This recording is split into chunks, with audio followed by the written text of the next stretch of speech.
Oke, kembali lagi bersama saya. Kemarin ada yang nanya ya, ada yang nanya di VT saya. Tolong jelaskan Pak syarat-syarat untuk klaim jaminan kematian, jaminan kecelakaan kerja, dan jaminan hari tua katanya. Ya, jadi untuk jaminan kita mulai dulu dari jaminan kematian ya. Kalau misalkan ada yang meninggal dunia, dia itu eh, BPU maupun PU, pada prinsipnya sama semuanya. Berkas-berkas yang harus disiapkan itu sama-sama aja, cuma ada beberapa perbedaan. Contoh misalkan kalau meninggal dunia dia PU yang perusahaan, itu harus ada surat keterangan dari perusahaan bahwa orang ini bekerja di perusahaan tersebut dan berhenti karena meninggal dunia. Nah, itu. Kalau yang untuk BPU tidak perlu. Di sini saya bacakan ya, karena saya juga nggak hafal banyak di sini. Yang pertama, mengisi formulir lengkap pengajuan. Jadi ada formulirnya, mengajukan bahwa saya mengajukan sebagai ahli waris kepada almarhum yang meninggal si peserta tersebut, seperti itu ya. Selanjutnya ada kartu peserta, biasanya disebut KPJ ya, kartu peserta jam sostek. KPJ itu kartu peserta jam sostek ya. Selanjutnya ada KTP si almarhum ya, KTP tenaga kerja tentunya yang meninggal. Selanjutnya surat kematian. Nah, surat kematian ini kalau di sini tulisannya akte kematian hasil fotokopi, surat kematian dari rumah sakit, surat kematian dari kelurahan. Jadi yang dipakai biar nggak repot adalah akte kematian ya. Kalau misalkan klaim pakai surat kematian dari kelurahan, biasanya nggak diterima tuh. Harus ada surat kematian dari Dukcapil ya. Selanjutnya surat keterangan kerja. Surat keterangan kerja ini yang tadi saya sampaikan, kalau yang jenis perusahaan itu dia si perusahaan mengeluarkan surat bahwa menerangkan orang ini bekerja dari awal tanggal berapa, tahun berapa sampai akhir tahun berapa, dan berhenti kerja karena meninggal dunia. Kalau yang jenis BPU itu surat keterangan kerja ini bisa diganti dengan NIB misalkan, nomor induk berusaha, atau SKU, surat keterangan usaha dari kelurahan, atau surat keterangan dari RT RW yang ditandatangani dan distempel oleh kelurahan dan kecamatan bahwa si almarhum misalkan seumur hidup adalah tukang jahit misalkan, seperti itu, atau misalkan tukang pijit. Nah, itu harus ada surat keterangannya ya. Selanjutnya ada surat keterangan ahli waris. Surat keterangan ahli waris ini maksudnya adalah surat keterangan yang biasanya dikeluarkan oleh kelurahan. Dikeluarkan oleh kelurahan, nanti distempel sama kelurahan, terus RT RW juga ikut tanda tangan stempel, dan distempel dan ditandatangani sampai dengan kecamatan ya. Jadi di situ menerangkan bahwa si almarhum saat hidup mempunyai hubungan keluarga dengan A, B, C misalkan.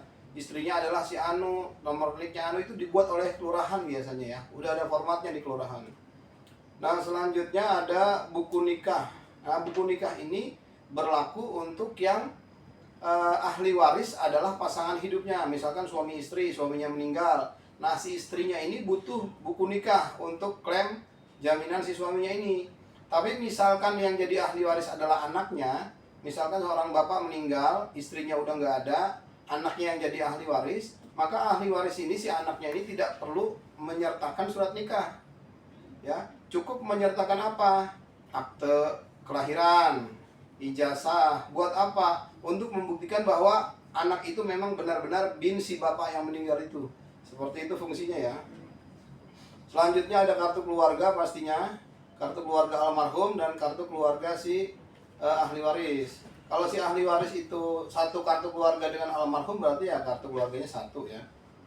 Terus ada KTP ahli waris, aslinya dan fotokopinya. Nah, buku tabungan si ahli waris ini wajib ada. Karena santunan itu cairnya itu berbentuk transfer, nggak ada berbentuk uang tunai cash dikasih gitu, nggak ada. Jadi kalau misalkan si ahli warisnya nggak punya rekening, gimana Pak? Ya bikin rekening. Kan gampang sekarang ya, bikin rekening. Tabungan BCA Ekspresi cuma 50.000, tinggal datang ke BCA, dikasih ATM tuh. Nanti diminta aja kertasnya tuh. Ya, kertas bahwa kita namanya si Anu, nomor rekeningnya Anu, itu kita bisa minta kita ke itu ya. Bisa kita minta ke BCA-nya. Kalau ada buku tabungan itu lebih bagus lagi ya. Jadi buku tabungan. Kalau pakai, ada yang nanya kemarin, kalau pakai saldo dana gimana, nomor dana? Ya nggak bisa ya. Jangan yang aneh-aneh, pokoknya nomor rekening ya, nomor rekening bank. Saya menyarankan rekening bank Himbara, himpunan bank milik negara. Apa aja itu? BRI, BNI, BSI, Mandiri. Itu paling gampang, paling cepat cairnya. Kalau di luar bank itu kalau misalkan nanti cairnya lama ya resiko sendiri ya. Oke, lanjut. Selanjutnya ada NPWP. NPWP ini untuk saldo wajib yang di atas 50 juta. Kalau misalkan orang itu BPU, kan cairnya cuma 42 juta. Nggak perlu pakai ya, nggak perlu pakai NPWP. Karena cairnya nggak bakal lebih dari 50 juta ya. Tapi kalau yang untuk jenis perusahaan, pasti itu cairnya lebih daripada 50 juta tuh. Karena ada JHT di situ cair juga kan. JHT perusahaan kan gede. Belum lagi santunan meninggal dunia. Kalau PPU kan kecil-kecil biasanya ya. Jadi seperti itu.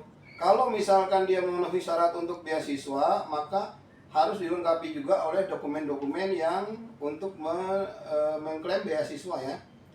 Ada formulir beasiswa, surat keterangan masih sekolah dari pihak sekolah, raport terakhir, transkrip nilai, akte kelahiran, surat pernyataan di atas materai 10.000. Apabila yang mendapatkan hak beasiswa selain anak pertama dikarenakan sudah berusia di atas 23 tahun. Ya, kurang lebih seperti itulah ya.